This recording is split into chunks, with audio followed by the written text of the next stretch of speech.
Welcome to toy-polloi. Hello and welcome to another video from toy-polloi. Now, when Return of the Jedi came out, I couldn't get enough of that movie. I absolutely loved everything about it. And for months and months, in my room, I had a setup of the Battle of Endor.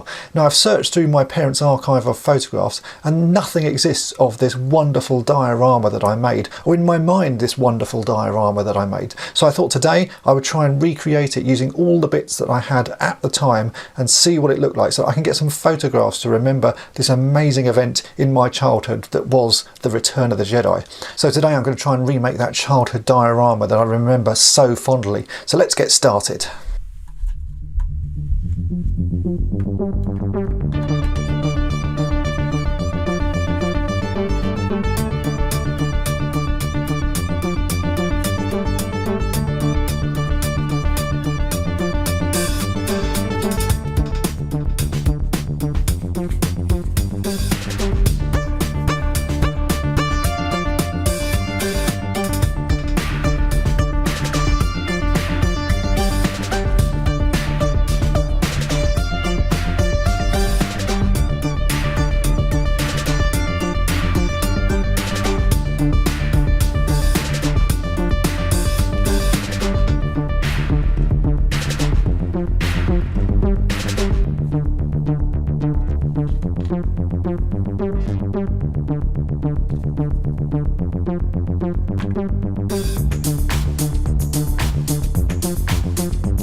And yes, this is it. This is exactly how I would have set it up. It was a simple piece of fabric with a few boxes or bits underneath it to give some various bits of height, and then as many toilet rolls as I could get my hand on. I'd have asked my mum to keep every single toilet roll or tube that had ever been used in the house, because in my mind as a child, those were trees. And as you can see, it really does quite look like Endor. Anyway, it would have done to an 8 or 9 year old child, which is what I would have been at the time. Now at the time I really didn't actually have that many figures, so I've sort of overfilled it with stuff that I have here today. At the time, I think I probably only had 2 biker scouts and 1 stormtrooper, so it was a little bit of a one-sided battle. There were far more rebels than there were imperial troops. But today, obviously, I have a few more. And I never ever got an AT-ST as a child, which is the toy I really wanted. So this scene was lacking one major thing for me. So let's put that into the scene and see what it would have looked like with an AT-ST in there as well.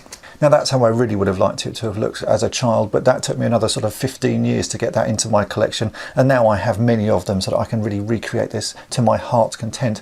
Now to an adult this doesn't look like much, but to a child the fact that I had this sort of setup, it was really quite amazing to me, and I absolutely loved it. And this really was set up in my room for a good few months after the end of Return of the Jedi when it came out, and I really hoped that my parents had taken a photo of it, but sadly they didn't. So this is the best thing I can do in recreating it now that I'm in my 40s, and I have to say this still looks just as amazing as I'd remembered it as a child. So I'm really glad I spent the time collecting these cardboard tubes to try and recreate something that I did about 30 years ago. So I know this has been a bit of a silly video, but it's something I've wanted to do for ages, so I hope you've enjoyed it, and thanks for watching. Thanks for watching toy-polloi. Subscribe for more great videos.